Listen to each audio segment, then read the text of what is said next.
Hello and welcome to Video Game Hangover. I'm Randy Dickinson and I'm in Harrisburg, Pennsylvania.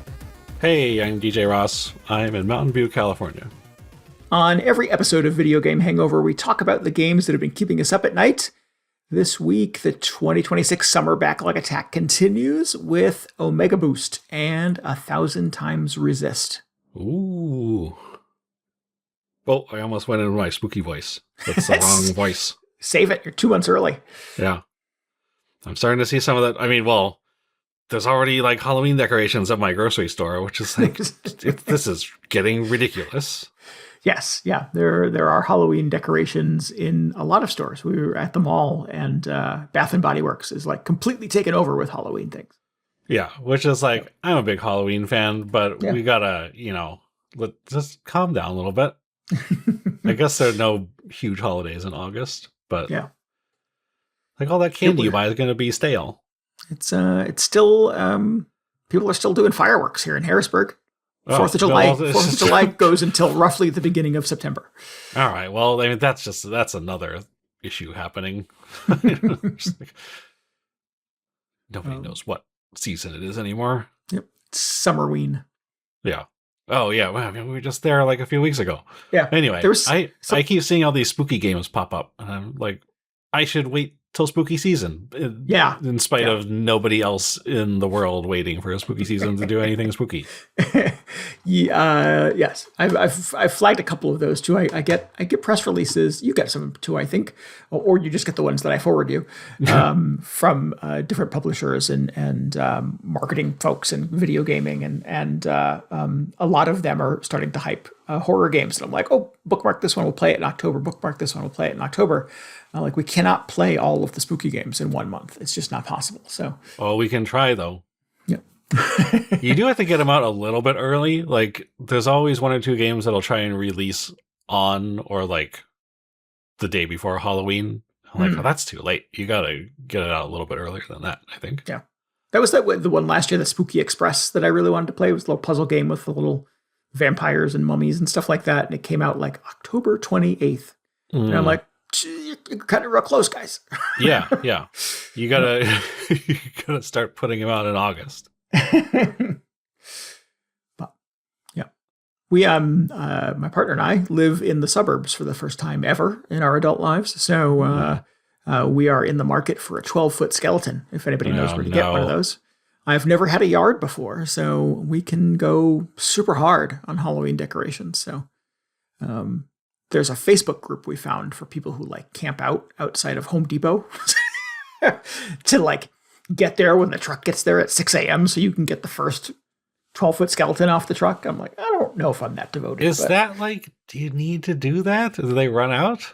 I think you did need to do it. I'm not sure if you continue to need to do that now that it's less of a thing, but like the first year or two of the giant skeletons, they were hard to come by. Okay, that's fair. Yeah. But I mean, like now everybody's got their giant skeleton. There's an underground network of people trying to get the 12-foot skeleton. They gotta escalate, go to 13 feet. Right.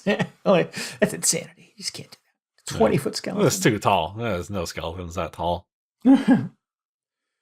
We have a neighbor who leaves theirs up all year. That's nice. And just changes the theming. So like he had like an Uncle Sam thing going on for 4th of July. And over the holidays, he had like a Santa hat and stuff. I'm like, oh, so just sort of like decorate, not the house, but just decorate the skeleton. There's a house like that in my neighborhood, not with the skeleton, but they just have kind of festive decorations up all year. Yeah. Which is kind of like, I have mixed feelings about it. I'll tell one more story. We have a neighbor who's, when I walk the dogs, they have like it's like a little fence post, a little flag thing out in their front yard, little L-shaped metal thing. And they must have like a trunk full of like themed flags that go on it because they change them every couple of weeks. And there was like a Valentine's Day and a St. Patrick's Day. And then it was sort of like Grandparents' Day. And I'm like, there's a Grandparents' Day flag. They were getting real desperate for Grandparents' Pride. Yes. Yeah, right. Exactly. Funny. No pride flag here in the suburbs, but yeah, they scraping the bottom of the barrel for some of these holidays, I think. Yeah, just like the Google logo at that point. They're like, whose birthday was it today? Oh, nobody's? Well, make somebody up. Right. SpongeBob's birthday or something. The Google Doodle of yard flags. Yeah. That's too much work. I mean, I thought just dressing the skeleton every season, like that's more effort than I want to put into a yard decoration. But having a daily or like weekly rotating flag, like I guess they knew what they were getting into. But it's like, how much time do you want to put into this realistically? I mean, you really got to keep up with it. You can't be the neighbor who like, still has the Christmas flag up when it's Valentine's Day. They've got their grandparents' flag up all year around. It's ridiculous. In August. Yeah, I know. They're like 3 months late. Yeah. So, yeah, if you commit yourself to that, you really gotta keep up with it. We put up a Christmas wreath last year, and it was still on the door in like February. Well, that sounds like a fire hazard. So, yeah, it was every time we closed the door, it like disintegrated a little bit more. Yeah. So we are that neighbor. All right. Well, keep me updated on your Halloween decorations. See how that goes. Will do. Absolutely. Anyway, the summer backlog attack continues. You'll be streaming this week again, right? Yes, streaming my last game, and it's a good one. Well, I guess that part remains to be seen. But remains to be seen, yes. It is Donkey Kong 64. So, gonna charge up the old N64 controller. Gonna slide in my fake memory expansion pack. I'm gonna try some Donkey Kong 64 for the first time. Nice. See how that goes. So we'll hear all about that next week. But that will be, the stream will be this Thursday. The day this episode comes out at 5 o'clock Pacific. Excellent. More info in the show post at VGHangover.com. So if you're interested in seeing me suffer through Donkey Kong 64, tune in on Thursday. Is that one of the rare ones? Was Rare involved in Donkey Kong 64? Rare, yes. They are responsible. They are the responsible party. Sorry, I didn't mean to like make that sound accusatory, but they did develop Donkey Kong 64. Excellent. As far as I know. Would have been the last Rare game on a Nintendo platform before Microsoft bought them, was it? Yeah. Was it after Perfect Dark? Around the same time. They both used that RAM expansion. Oh, that's interesting. I didn't realize those were. I think Donkey Kong 64, it just feels like a billion years ago. And for some reason, Perfect Dark does not. I don't know why. Yeah, well, because Perfect Dark was all futuristic and whatever. Yes. All shiny and chrome. Yeah. I'll have to look that up. I'll find out exactly when that came out. Well, cool. Yeah. I'm very curious. I've heard it's not great, but I'm sure it probably has its fans. And just like Banjo-Kazooie last year, I'm just curious to see what it's all about. So we will find out. Excellent. I do like a platformer, and I do like you suffering through a platformer. So like Donkey Kong, or what's the one last year? Banjo-Kazooie. I think maybe I would, if I could work out the scheduling, I'd tune in to watch you play this as well. Yeah, all right. Well, hope to see you there. It'll be fun. Thanks. What are you streaming this Thursday? Nothing. Nothing. Oh, okay. Not a thing. Nope. We I was just at we picked up me and several members of the video game hangover community grabbed Big Walk, which is not a backlog game, which is a current release, a new release that came out from the. What's the name of the developer? Is that House? House. Yeah. Yeah, the folks who made Untitled Goose Game. Yes, their new game. And it is getting really good reviews, and I'm itching to play it, but I am all tied up in backlog attacking right now. So hopefully get some time with the other folks in the community who have picked it up to play that sometime soon. Can't you take your Switch on the walk or something like that? If you get separated from everybody, you can do a couple levels, and I don't know. Don't know what you're playing. Just play some Persona inside. Yeah, Big Walk. Yeah. People are like, "What's that music? Is that Randy?" Yeah, Randy brought his Switch. It was unbelievable. I don't know if that's a thing. Figure it out. All right. Yeah, I'm curious about that one. Looks very different from Untitled Goose Game. Yes. Yeah. Cool. But that's it. So no plans to stream anything from my list. But I don't know. You never know. Ooh. Any updates on the other games you were playing up to this point? You streamed a Mega Boost last week, right? You want to start there? Yeah. Omega Boost. I keep thinking of you ever hear the Eiffel 65 song about all the PlayStation games? No. I know you're a big fan, so I don't even know why I asked the question. Eiffel 65 is the I'm blue dabba dee dabba da. Yeah, that yes. Eiffel 65. Man, this whole time, okay, I have a lot of thoughts about Eiffel 65, mostly related to Omega Boost. So this is like the primary reason I'm aware of Omega Boost is because they name drop it in this song. They wrote a whole song about how much they love playing PlayStation games. Oh, really? Yeah, and I was like, Omega Boost. That definitely sounds like one of those Euro, like PS1 games that I didn't get my hands on. But anyway, it turns out that Omega Boost is the second game from Polyphony Digital, mostly known for Gran Turismo. It's the first game they made after Gran Turismo 1. And then it's the last game that they made that is not Gran Turismo. So after this game, it was just all Gran Turismo forever. So it's kind of interesting. It's kind of a weird oddity in their catalog. It is a 3D like mech shooter. I've heard it compared quite a bit to Star Fox. Yeah. And I've heard it described as a rail shooter, which I kind of like. When you say rail shooter, to me, I think of, you're just flying down a path or like a kind of a corridor, more or less, and shooting all the enemies you run into.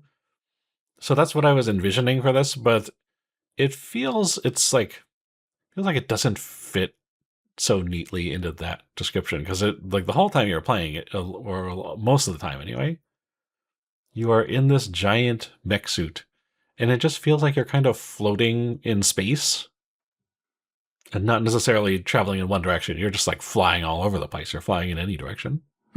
So I don't know. It's kind of interesting. It like defies classification. It's just its own thing. It's a shmup. Is it not a shmup? No, it's not. No, it's not even. I wouldn't consider it in that genre. Yeah, I mean, it's definitely screenshots, and the first thing that occurs to me is shmup. No. I don't know which screenshots you're looking at. Based on limited information. Yeah. I'd say it is actually, it's fairly similar to Star Fox in that you're flying this thing around. You're like a ship, essentially. It's fairly arcadey as opposed to something like Ace Combat or a flight simulator. But it's not quite like you're steering a little 2D ship around and shooting enemies that fly in from the right side of the screen or the top side of the screen, or wherever. Okay. So you're in this mech. You're in the Omega Boost. Oh, that's the name of the mech. Yeah. It's weird because like your special weapon, I think it's called the Viper Boost or Viper Drive or something like that. And it's like, oh, that's not the Omega Boost. You are the Omega Boost. It's very confusing. I would have thought like you're in a sticky situation. You hit the Omega Boost button and clears everything out. Let's get out of here. Yeah. But no, you yourself are piloting the Omega Boost. The premise, or like the backstory, which is not really clearly communicated in the game, is crazy because there's a whole storyline about some evil AI that's like, it was like benign for a while, that it became evil, and it like went back in time to take over the world or something like that, and then you had to pilot the Omega Boost to follow it back in time. It's very, very strange. This is the Terminator Boost. It's a little bit of Terminator, a little bit of like, I guess I was gonna say it's AI, but that's just Skynet or whatever. Right, yeah. Okay, so yeah, it's a little bit Terminator meets like Gundam, or choose your giant mech suit of choice. But as far as the game goes, you're flying this mech suit around. You have a surprisingly like minimal array of like moves you can do. You have You have like your weapons. You have a boost dodge, which is sort of like, the barrel roll or I guess it was just barrel rolling in Star Fox, but you can like dodge up, down, left, right in this mech suit. Yeah. And then your weapons are a bit like Panzer Dragoon or Res, where you have essentially a rapid firing machine gun that you can use. But when you're not using that, you have these like homing lasers that lock onto whatever's in front of you. So it's kind of like the balance of using the machine gun and allowing the lasers to lock on and track targets, that sort of stuff. And then you've got the big Viper boost or whatever it is. if you are just overwhelmed, you can pull that one up. And you kind of like, you're not flying down a corridor. In the first stage, you're just in space, and enemies are coming at you from what feels like any direction. And to mitigate this a bit, you have a lock-on button, which just points you in the direction of the nearest enemies that are attacking you. And I found that I was just using this all the time. And because I was using this, and because it's just constantly turning the mech to face wherever the enemies are coming from, I just felt like I was always disoriented playing this game. I'm like, I'm not sure where I'm going. I'm not sure which direction is up. Maybe like I'm in space, so maybe that doesn't make much sense. But later on, you do go to some levels that are like on a planet or underground in some complex where, you can definitely tell like, oh, now I'm definitely upside down. And am I supposed to be upside down? I don't know. You are also always moving forward, which I guess you're also always moving forward in Star Fox. But it's a little stranger in this because you have like a brake button, which just, you put the brakes on the Omega Boost and he just kind of hovers in space there. And you can still kind of adjust them around using the control stick to sort of like circle strafe around whatever you're targeting with the lock-on button. But like that, and the fact that, you're always locking on and kind of like zooming in on whatever you're targeting, made it feel much less like, I'm actually flying a little ship in Star Fox, and sort of just like, okay, I'm in the middle of space somewhere, and I'm just kind of rotating around to shoot whatever's coming at me. So it almost just feels like you're moving constantly, and yet you're never moving because you're just sort of like rotating. And even when there's like a big boss fight, like a huge boss shows up, you just kind of like circle strafe around the boss. So very strange, very different than what I was expecting based on everybody's comparisons between this and Star Fox. And is there not like a takeoff and a landing like animation or situation or anything like that where you get a sense of space, I guess? No, you never have to take off and land, or at least the levels I played, you never have to take off and land, which is like, I don't want to do that. Like that's just already flying. Yeah, like maybe there's a cool launch sequence. There kind of is in like the intro movie, but it's not interactive. You just kind of watch the thing take off. But at least if there was like ground below you or a base or a planet or something like that where you could sort of figure out where the horizon was, you could kind of have a better understanding of where the hell you are in the universe. Yeah, and there are levels where that does happen, but I also just remained very disoriented because there's like this one where you're fighting a big like sandworm or something burrowing under the surface of this planet. And you can kind of steer yourself around. Like you definitely are thinking like, okay, so sand should be at the bottom of the screen because that makes sense. Right. But then you use the lock-on button to target the worm as it's burrowing under the sand.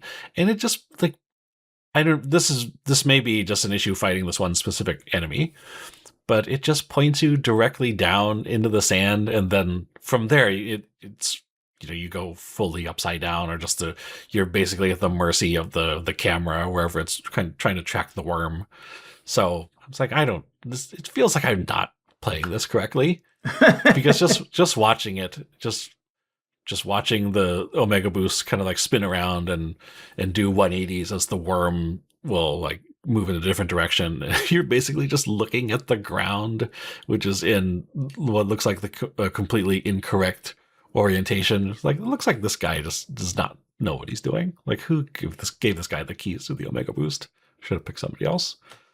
Thankfully, the lock-on thing makes it very simple to track whatever you're supposed to be doing, because it's, as flipped upside down or turned around as you can become, it's always just one button press away between you and like locating the next enemy. So that's very helpful, even if it does put you in very strange, unpredictable situations.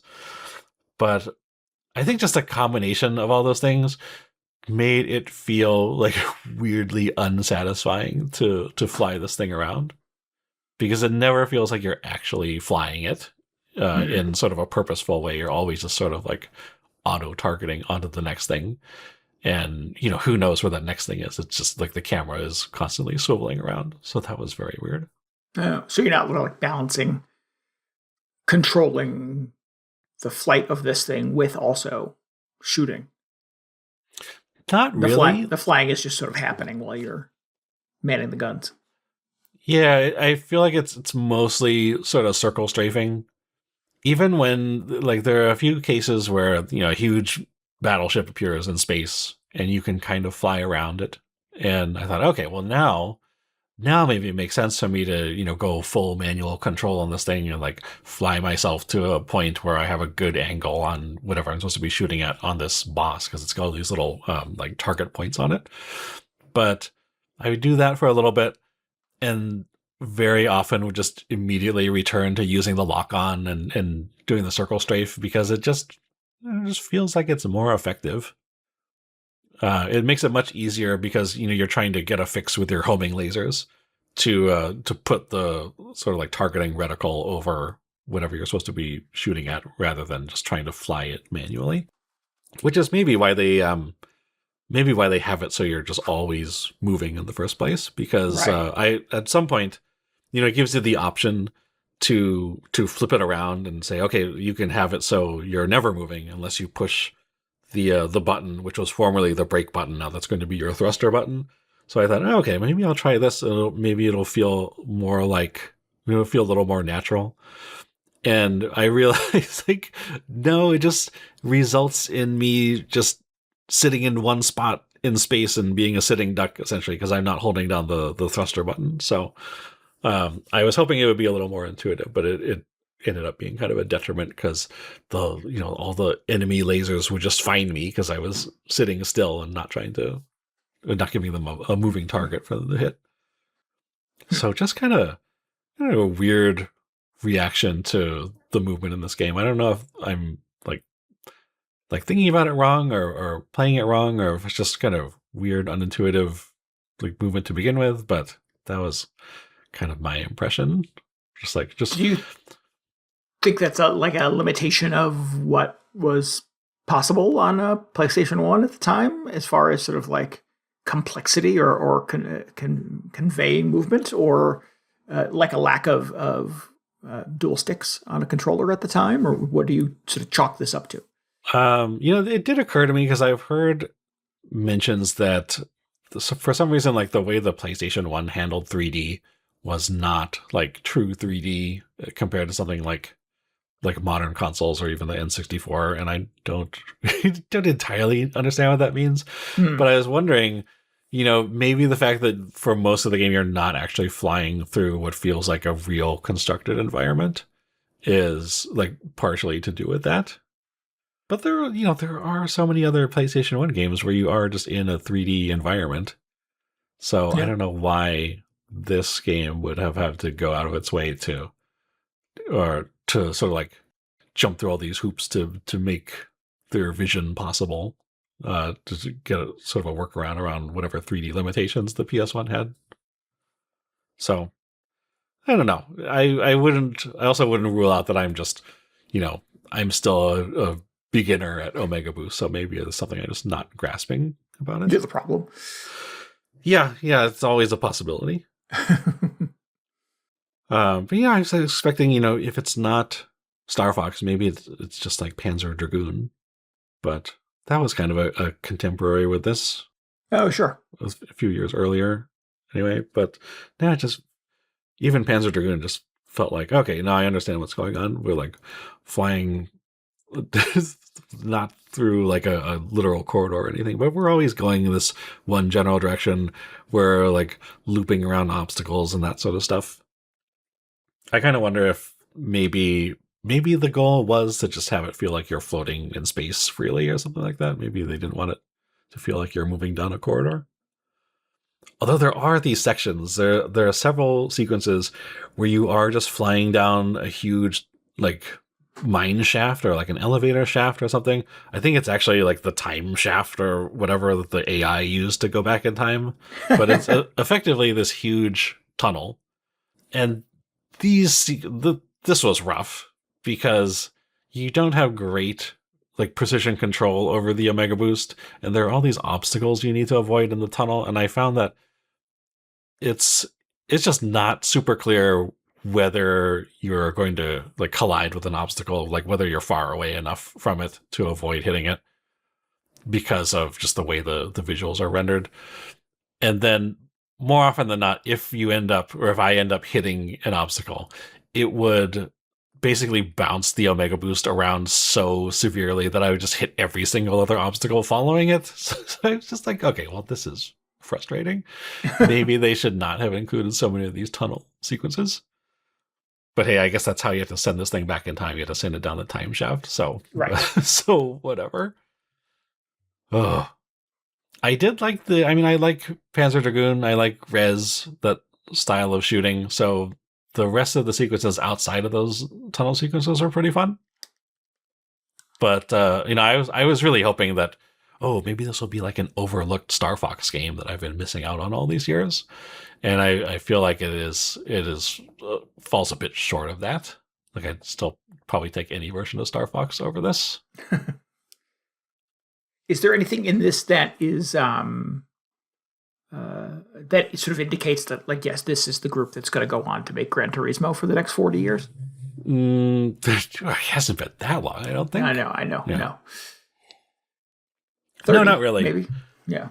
And I was actually trying to figure out, like, maybe is some of the weirdness that I'm experiencing because, maybe they had a similar philosophy approaching this, like, this is how a real giant robot would control. Like, it's very simulation. It's a sim, sided, but I don't feel like that's happening at all. I don't feel like that was the intent.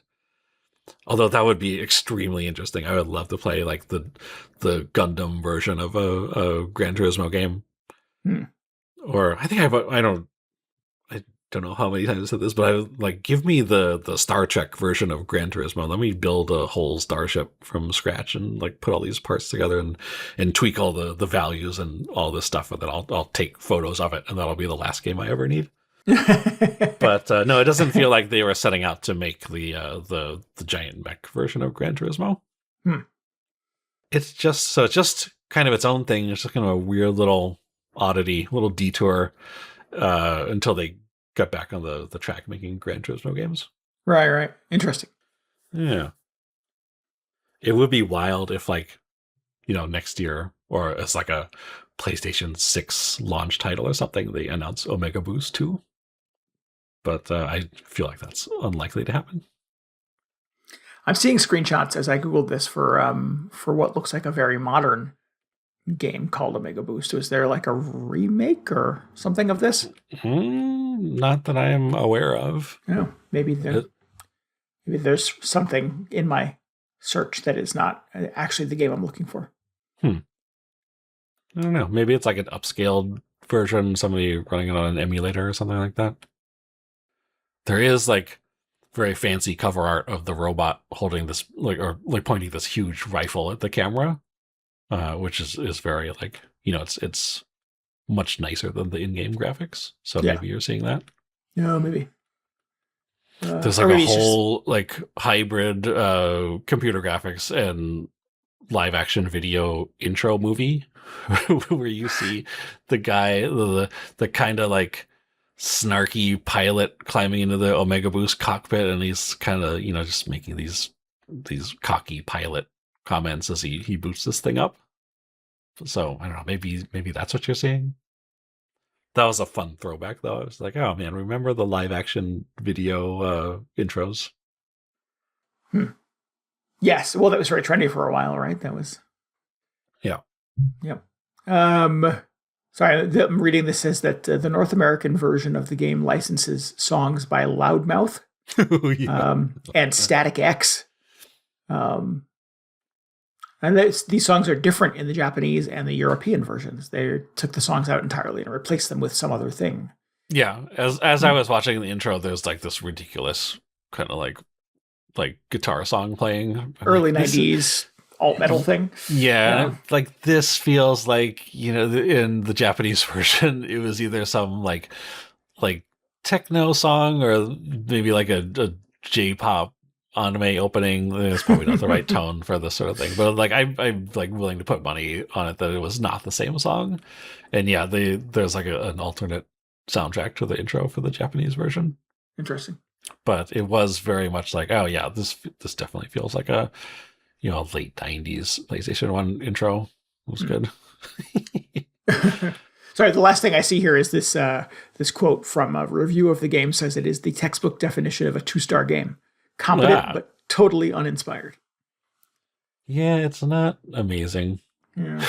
Which makes me disappointed because I know especially I think this got a little buzz around it when that Star Fox remake was announced.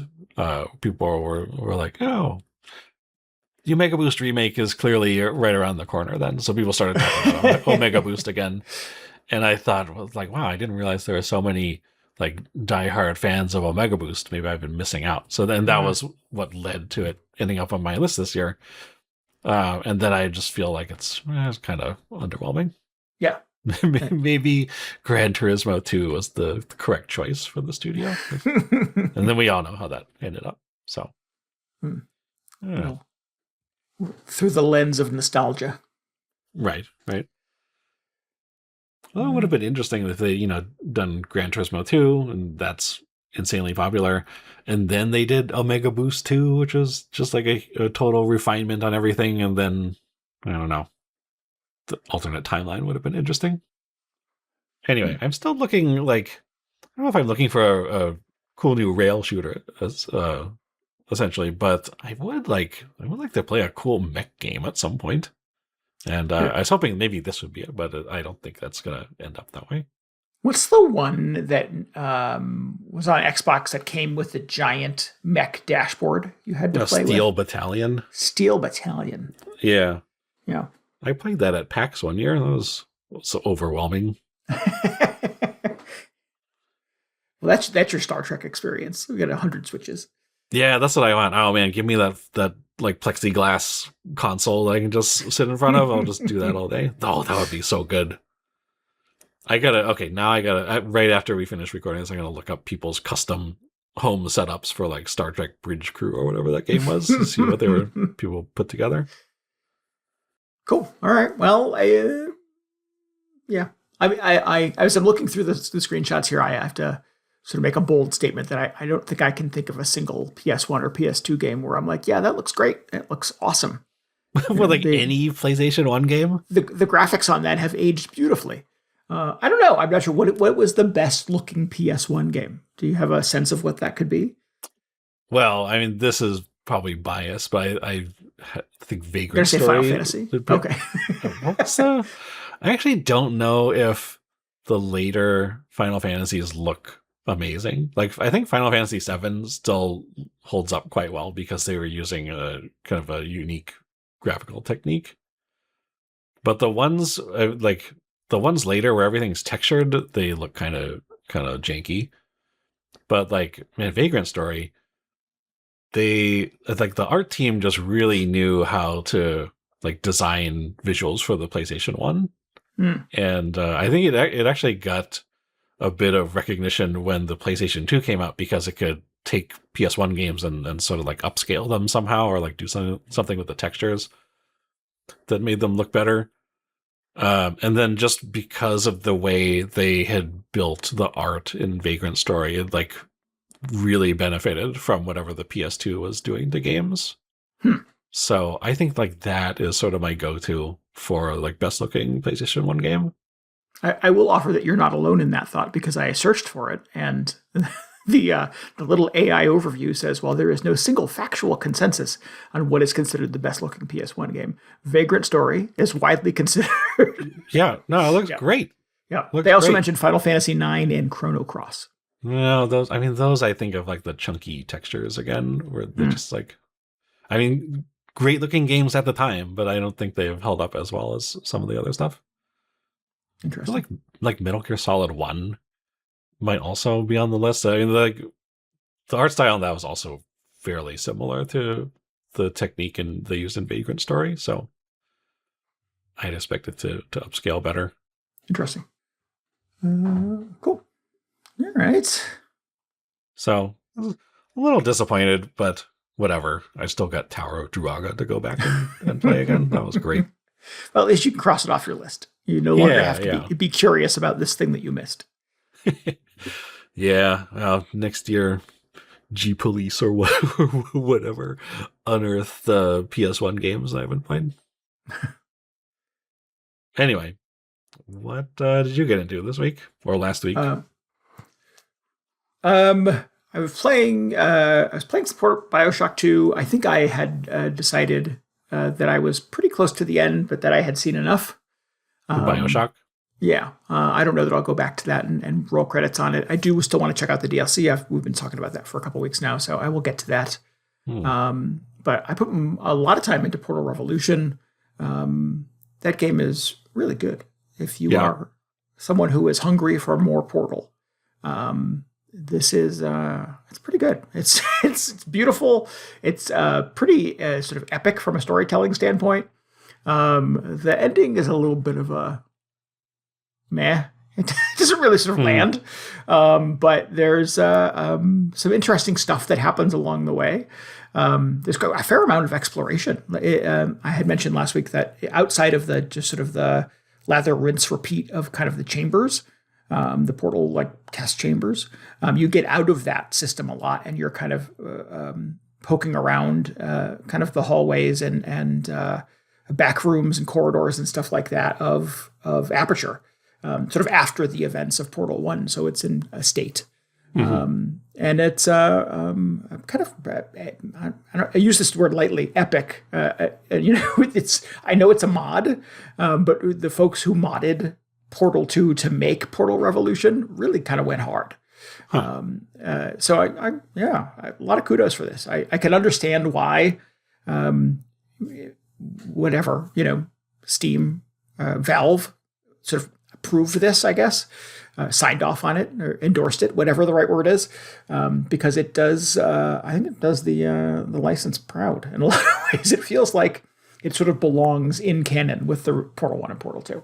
No drop in quality, no lowering of expectations. It's and some of the puzzles are quite hard. How did the remaining ones treat you after that one test chamber? Good. I stand by my observation last week that there's not, it's not sort of a consistent level of difficulty or a consistent ramping up in difficulty. It is a little random. There are a couple test chambers where I'm just, late in the game, 6-7 hours into this thing, where I kind of blaze through them in a minute or two. And there's ones where I'm like holding my head and just trying to figure out what the hell the game wants me to do. It feels like it would be so easy to like, oh, we made the 8th test chamber way too hard. Let's just move it, and that is now the 20th test chamber. Right. Because I feel like in Portal 1 and 2, the difficulty was pretty linear. Yes. Yeah. That is not the case with Revolution. So,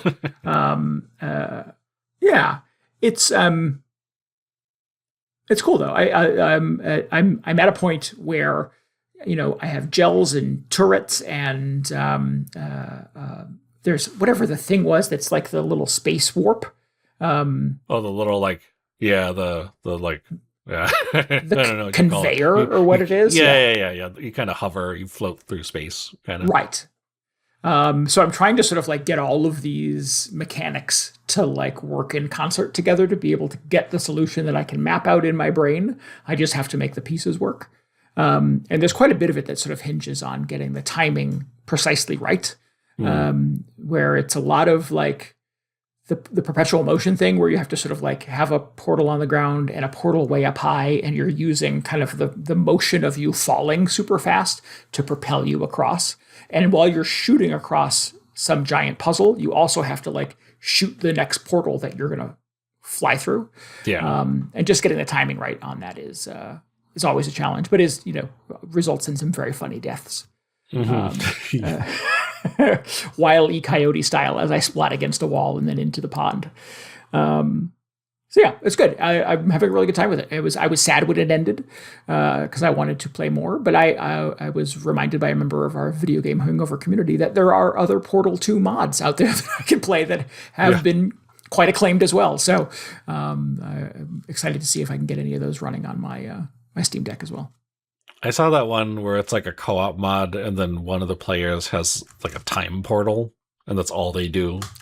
Yes. And I just thought, okay, no, that's too much. As soon as there's like, there was an other game that came out recently, but you would play as a bunch of like copies of yourself, and they would all be there are all these like intersecting timelines. And as soon as you introduce something like that, I just think, no, like that's too much for me to think about. I don't want to get involved in time travel and that sort of stuff. Is that the Altars? It might have been. Yeah, that might have been it. Yeah. That's on my list as well. I do want to play that too. It looks cool. But yeah, I'm interested. This does not feel like, I had mentioned last week that I felt like this had introduced some mechanic that I didn't remember happening in Portal 2. So I did some research and it was in Portal 2. So I don't know that this introduces anything that isn't in Portal 2, but it just does a lot with the tools, obviously, from that game. So this is awesome. If listeners, if you're a Portal fan and you're hungry for more Portal and have finally made peace with the fact that you're probably not going to get a Portal 3 in our lifetime, Portal Revolution is awesome and is free. So I would encourage folks to check it out. It's really good. It's pretty substantial. It really kind of brings the heat when it comes to thinking in portals. And would highly recommend. Nice. I want to shout out. I'm intrigued. Russ Greeno from the VGH community played Portal Revolution perhaps on my endorsement, and posted a screenshot saying, "Well, I'm going to check out Test Chamber number 8, which was the one that hung me up last week." And he was equally hung up on it, so I was not alone in that. Okay. Did it feel like after you looked up the solution, you just thought, oh, okay, like I eventually would have gotten that, or there was just no way? I don't know. I have said a couple of times, I'll be honest, I have looked up a couple of solutions because I have just been stumped. It's never the first thing that I do, but eventually I get to a point where I'm like, I'm walking in circles and I'm making myself angry. So let me see if I can find a walkthrough. And there have been once or twice where I've seen like a video of somebody solving the puzzle, and I'm like, I would have never gotten there on my own. Okay. I don't know if that's true of Puzzle 8. I don't remember specifically what the outcome of that was, but that thought has occurred to me more than once while playing Portal Revolution. Yeah, which is why I like Portal 2's co-op mode a lot, because it was two brains trying to figure out some of the more complex puzzles, rather than just mine and the internet. Yeah. I'm trying to think, like, I definitely got stumped a few times in Portal 1, but I don't feel like I ever had to look anything up. And then we played Portal 2 together, and I don't remember looking up, like, maybe one puzzle, but I feel confident in saying that we got through the entire thing on our own. I think so too. Yeah. Yeah. I definitely remember, like, there were probably cases where, and this is just, maybe this is like a remnant of a different age in gaming, but we would get stumped and be like, well, like, that's it for this evening. Like, we'll come back to it. Because I remember doing that with Portal 1 for sure. I would just think, like, okay, I just need to step away from this, and maybe tomorrow I'll have some insight. Yeah. But my inclination back then was to take a break and not go to Google, which I've definitely, if I'm playing a puzzle game these days, it would probably occur to me sooner to do that. I think the thing that makes this different from a Portal 1 or a Portal 2 experience is at the very least in those kind of main games, when it introduces a new tool or a mechanic like the gels or like that time warp thing, there is some like tutorial or explanation in game of what that is or what that does. Mm-hmm. And here, like the blue gel, you get the blue gel on stuff and it makes that surface super bouncy. But I didn't remember that from Portal 2. So when it showed up in Portal Revolution, it was just this like faucet that was dripping blue stuff. And I was like, oh, look, it's blue stuff. It does something, but I don't remember what it does. Yeah. So you kind of have to like experiment with it and then hopefully by chance jump on it and go, oh, it makes everything super bouncy. Maybe that's part of the solution. Because I didn't remember that from Portal 2. So I think maybe folks would be better off if you had just recently played Portal 2 and remembered what all of the tools do, because there's nothing in Revolution that is a tutorial. There's no explainer for some of these mechanics. Okay, so wait, what does the orange gel do? I think the orange makes you move super fast. Isn't that the orange? Oh, yeah, that sounds about right. Okay. Yeah. Okay, now I'm all set to play Portal Revolution. Now you were all set. Because part of the thing that I was trying to wrap my brain around with that tractor beam tool was not remembering how it was supposed to work. Because I figured out ultimately that, like quickly on my own, just kind of poking around with it, that like if I stood in the beam, it would lift me up and move me someplace that I didn't have the ability to get to on my own. But I didn't make the connection that I have to get the gel into the beam to put the gel where I want it to be. So that was one of the things that I had to find in, like if there was a tutorial sort of explaining, hey, don't forget you could put the gels inside the tractor beam, that might make your life easier. That would have been helpful. But only in watching a video of the solution for that puzzle did I go, oh, I didn't realize you could combine those. I didn't remember that you could combine those mechanics. Oh, man, that's like the first thing I think of when I think of Portal 2. Oh, really? I think of the two robots, and then I just have such a clear picture of like the gel floating through one of those tubes. Because I was like, at that point in the game, I was kind of thinking, like, it'll be a miracle if I get through any more of these test chambers based on the amount of stuff that they're throwing in. But yeah, maybe I would have been okay with this test chamber. That's good. Yeah. So I heartily endorse Portal Revolution. It's a great game. You should play it, DJ. You'd enjoy it. All right. I'll put it on the list. The game I've spent the most amount of time with in the last week or so is 1000xRESIST. Hey.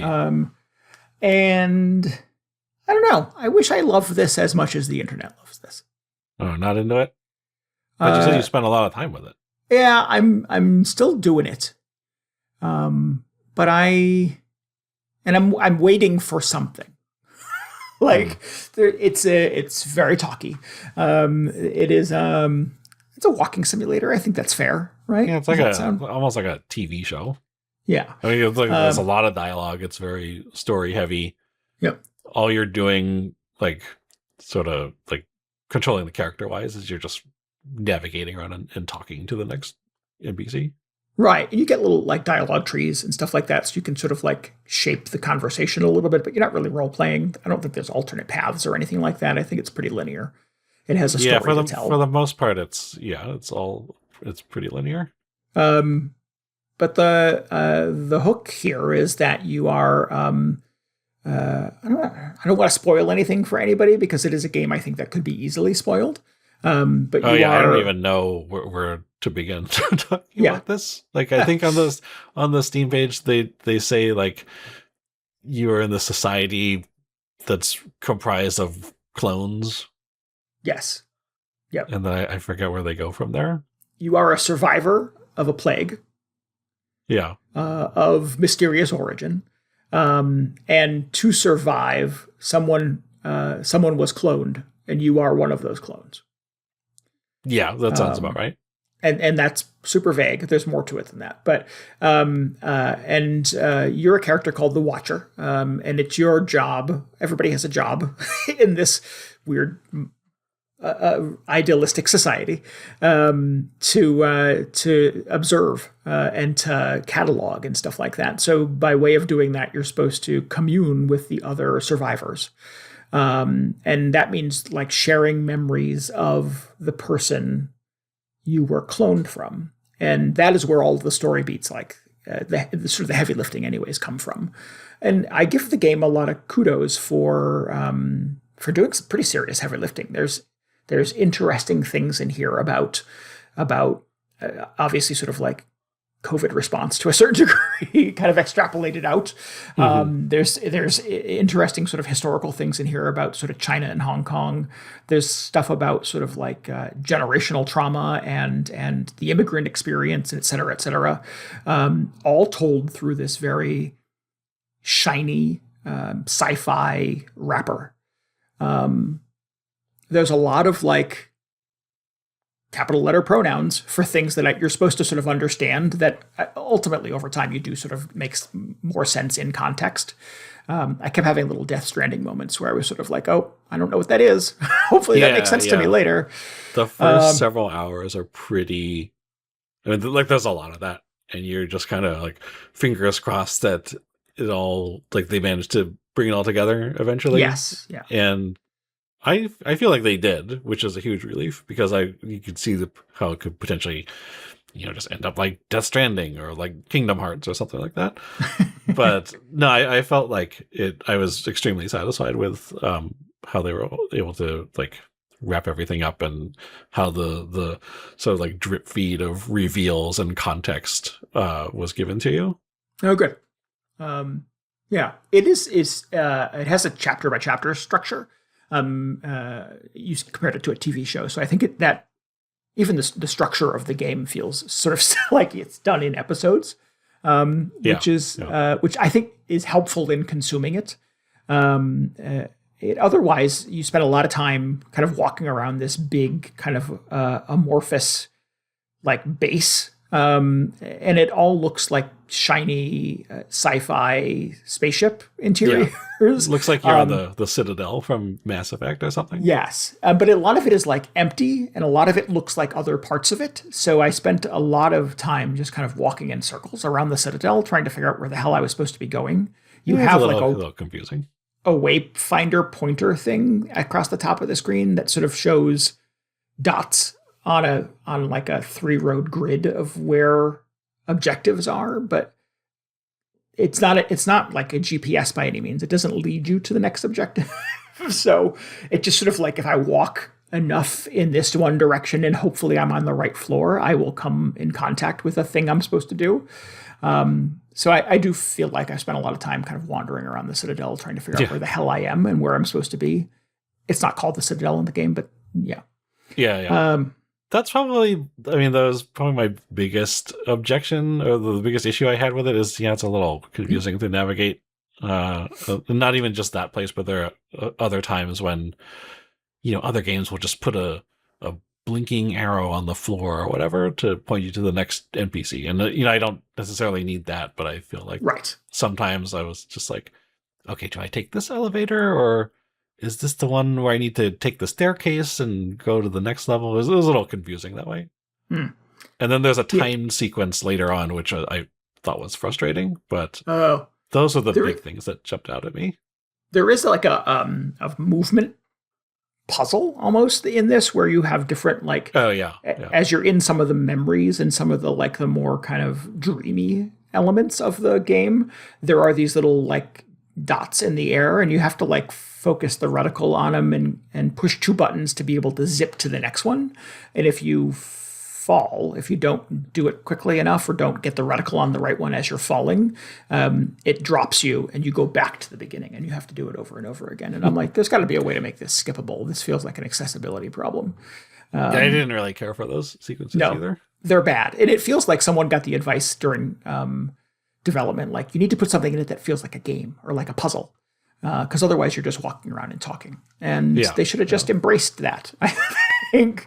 I don't feel like it adds anything of value. I don't hate this game. I'm not in love with it. And I think there's some weird rough edges that I'm struggling to get around. I just like it's such a mystery when you start out and you end up just sort of uncovering bits of it. Yeah. And there is something dramatic that happens kind of in the early stages of the game where you're like, what was that? Like, I need more information about that. And I think that does some of the heavy lifting early on to kind of keep you glued to it, because there is this dramatic thing that happens that I want more about. So yeah, I think there is some very sort of deliberate storytelling. There is some very heavy storytelling of the types of things that don't typically get addressed in video games or indie games for that matter. So I give the developers a lot of credit for kind of going there. I've not seen credits roll yet, so I hope it pays off. You seem to indicate that the ending was satisfying. Yeah. I think I spent a good, I don't want to say like the first half of the game, but like a large part of like the beginning hours kind of worried that like, okay, I hope this goes somewhere. And it eventually did. So as I was saying, that's a huge relief. But I do think that it can potentially color your like initial experience with the game as you're just like, okay, well, what does all of this mean? Yeah. I think it does require sort of approaching with some degree of patience. That if you are the type of gamer who needs explosions every few minutes or whatever, 1000xRESIST is definitely a slow burn. And you're not going to get that exciting sort of payoff every 20 minutes. You're not going to get the dopamine hit of pick a game. Call of Duty, right. it is kind of like a season of a TV show where, like you said, it's a slow burn starting out, but then eventually it picks up, and then it's just like, oh my god, now what is happening? All this other thing, all these other things are happening, and this suddenly makes sense. And now I'm going to the wiki to read about all the stuff that was confusing before. But I think they do a great job of bringing it all together, despite just how sort of cryptic it seems at the start, and just how like some of the places the story goes. It's like, well, how are they going to get back to that other thing at this point? But eventually they do. Yeah, it's I like that duality. I think it needs that duality, because I think if it was just you roaming around the Citadel and chatting with people, that doesn't quite feel like enough. So the sequences where you're communing with your sisters and you're viewing someone's life in the past, and in that, at least early on, you're like walking around their apartment and interacting with their parents, and you have a friend that comes over and stuff like that, and those moments feel very real. Even the patter, the language changes. It's less of the proper nouns, it's more kind of real world, like family drama and stuff like that. And then you zip back to the Citadel, and it's all weird sci-fi terms. It's so weird, yeah. And everybody has like robot masks on and stuff like that. And it's, but it humanizes it though in a way that I think the game desperately needs. So yeah, I like the elements of it. I just have had to push myself to stick with it in a way that I don't typically have to do with video games like this. Yeah. There are definitely points where I thought like, maybe like, I think you could easily take this in via like, a YouTube version of it. Not to say that people shouldn't play through it themselves. Yeah. But there's like not a whole lot of like really video gamey stuff that you need to interact with. I think a lot of the value in this is from the different dialogue options. So you might want to, steer the conversation one way versus if you were just watching it on YouTube, you wouldn't be able to do that. But I think like just because of the way it's presented, it still works pretty well if you were to just watch it as a show, as like a non-interactive thing. Yeah. What else? I mean, I wanted to mention, I really like the music. I think the soundtrack is really good. Yeah. There's a lot of very kind of like sparse, kind of twinkly electronic kind of things happening in the background, but there are some real bangers, some really good, like high intensity, fast moving kind of electro music kind of things going on too. I'm not sure who the composer is, but the soundtrack's really good. Yeah, soundtrack I really enjoyed, and also just like I thought the visual direction is some of the best in any game I've played in the last few years. Mm. Like, speaking about games that like really hold up over time, I feel like this one you'll be able to go back to it years from now and just think like, oh man, yeah, this, like, they really knew what they were doing with the graphics in this. Sure, I can see that. I think I was prepared based on kind of the early trailer and the little graphic on the Steam Deck that sort of pops up to like select this game, for it to be sort of like, oh, it's just, anime stuff. It's just anime graphics. But it's definitely not. I think it's very much sort of its own thing. Yeah. And doesn't sort of fall into the trap of just sort of looking like, I don't know, pick an anime. Yeah, I remember seeing some of the screenshots, and I think some of these are probably the promo shots, because this is before I played the game, where I thought, man, this looks like, I don't know what's going on with the graphics. They look very like low res and kind of jaggy. And I also played this on the Switch One, so it wasn't super high res or anything, and the frame rate kind of chugged. But I think, like, in spite of that, the art direction still really like managed to break through, because there are some scenes and like between the design of the environments, just the way some of the scenes are shot, like the camera angle and just like cinematography wise, there's a lot of really amazing stuff going on in this game. And it kind of made me think like, oh, I should have been playing this on, my crazy desktop computer or whatever, or it's probably out on like PS5 or something. Yeah. But something that could just output it better than the Switch One was able to, because some of the visuals are just incredible. Yeah. Yeah, I think it looks nice. I'm playing it on my Steam Deck, and I think it looks lovely. I don't have an issue with that. I have an issue with the size of the text, which is frequently an issue I have with things on the Steam Deck. I think it's the thing that has kept this game from being deck verified, because it's listed as playable right now for those who keep track of such things. And the issue is the text is teeny tiny and you can't scale it.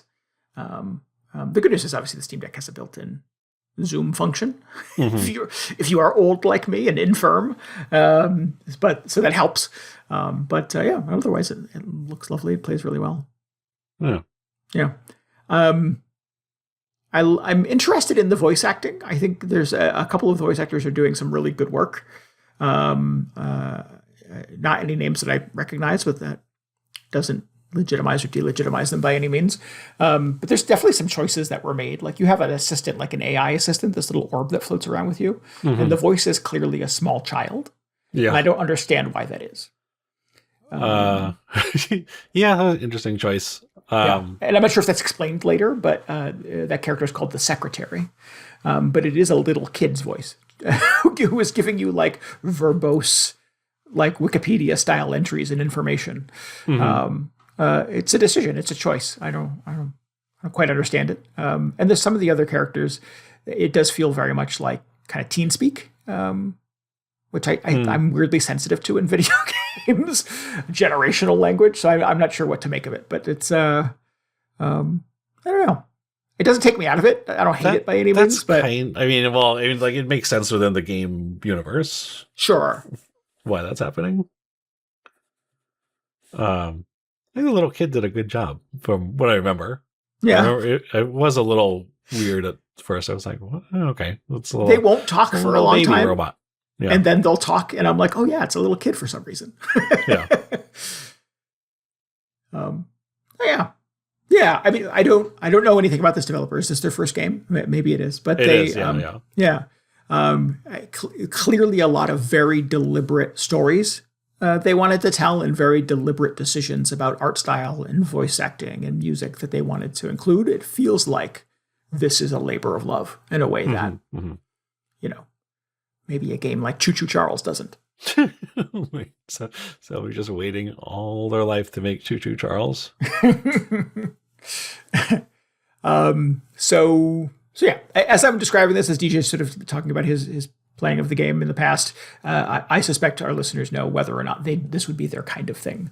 I'm glad I went back to it. I'm going to try to stick with it. It's not terribly long, although I'm seeing conflicting things. I found it's about 12 hours, I think, on how long to beat. And there's somebody on Reddit who was like, I spent like 30 hours with this game, going into all the corners and every dialogue option and checking everything off of the to-do list. And I'm like, I don't want to do that.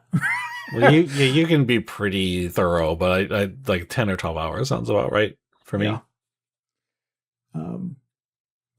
So this is called 1000xRESIST. I'm playing it on the Steam Deck. I know it's on Switch as well. I'm not sure if it's other places, but those are two pretty good places. Yeah, I think it's come out for more stuff since the initial release.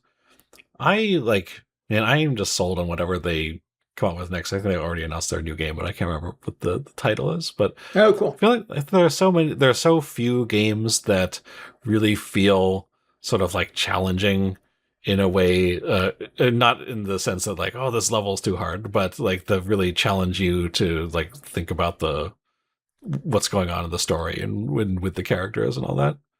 So I kind of like, it's such a unique experience to have in a game.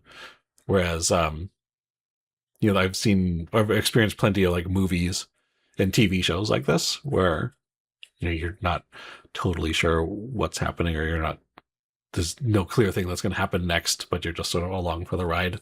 So it's really unique to run into something that feels like that in a game. And even better when it all works out.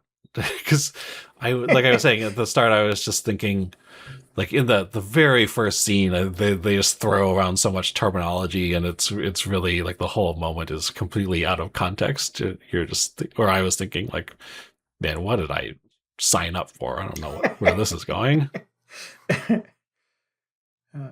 Yeah. It's nice when those things are a surprise, though. That's great. It's cool when they stick to the landing. Yeah. Excellent. All right. Well, cool. I'm going to keep plugging away at that. And then Persona 5. Yeah. Oh, yeah. Just that, just knock that out and the remaining time. Just hammer that out in a day or two. Yeah. I'll be really curious to hear what you think of the game at the very end, or like once you wrapped it up, everything. Yeah. I'll be curious for that as well. Oh. Perhaps more to come next week. Yeah. I should replay this because it's been long enough that I kind of forgotten some of the key details, and I also feel like remember all the story beats. Yeah, yeah. It really feels like this is one of the cases where you probably should go through it at least twice because it'll make so much more sense the second time. But it's a little longer than a movie, so it's a little harder to do that on a whim. Yeah, it's a little more ambitious to do that. It's not. It was like the thing about Virginia. Or who was the with the other walking simulator that everybody sort of loved? There's somebody's name. The something of this person. The disappearance of Edith Finch or something like that. There you go. Yes, yeah. Or the vanishing of Ethan Carter. All these people disappearing. Yes. The advantage of those games is that they are fairly brief, consumable in a sitting or two. So that if you wanted to go through and make other decisions or look for things you didn't do or pick up journals you didn't read or whatever, you could pretty easily consume them that way. 12 hours is pretty ambitious for an immediate replay. Yeah. when there are other games begging for my attention. I should see if somebody's just cut together like all the cutscenes and like gone through the dialogue trees and recorded that, because I would love to actually see how this works if I was just to put it on for an hour every evening like a TV show.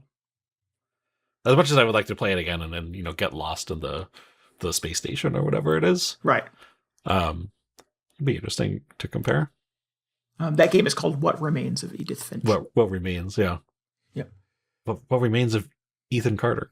Is that the guy's name? What Remains of 1000xRESIST? What happened to Mark Wahlberg? There was a vanishing of Ethan Carter as well. Vanishing of Ethan Carter, yeah. Yep. Cool. All right. Well, we do want to remind everybody as we wrap up that we are still running a Backlog Attack contest and challenge on our Discord. This will run through the end of August. We're going to offer up a little incentive, a little prize. The new release game of a winner's choice for anybody who pulls off the most impressive feat of backloggery this summer. Still time to jump in on that. So go to VGHangover.com, find a link to our Discord, and join the convo with us. Yeah, there should be a post at the top there as well, just in case you're not on the Discord, with details, instructions, side missions, etc., etc. Yeah. So we got a couple of side missions. We had one going last week for sharing a screenshot from a game that you were working your way through. That still stands. You can still do that. We would encourage folks to do that. We have side mission number 2 for you. Is this week we would like you to propose a dream sequel to one of the games in your backlog attack. You don't have to fully voice act it and film a 30-second promo for it or anything like that, but just give us a sketch. Just if you were to make a sequel to it, if there was a follow-up or a reattempt or something for a game that you're playing, what would you change? What would you want to see in the dream sequel to one of your backlog attack games? So 1001 times resist. Exactly. We had Donkey Kong 65. Yeah, that's what I want. Yes. I got to play the first one. Maybe I'll go all the way just go straight to Donkey Kong 67, 66, one of those. I didn't play the first Donkey Kong, the first 63 Donkey Kongs. So yeah. I get hung up people calling the new Star Fox 26. And I'm just like, okay, well, this is confusing because we got Star Fox 2, Star Fox 64, and now there's a 26. So let's get it straight. We missed all those other Star Foxes along the way. Yeah. And at some point we decided we were going to drop that naming convention as well. There was not a Donkey Kong 128 somewhere. Right. Yeah.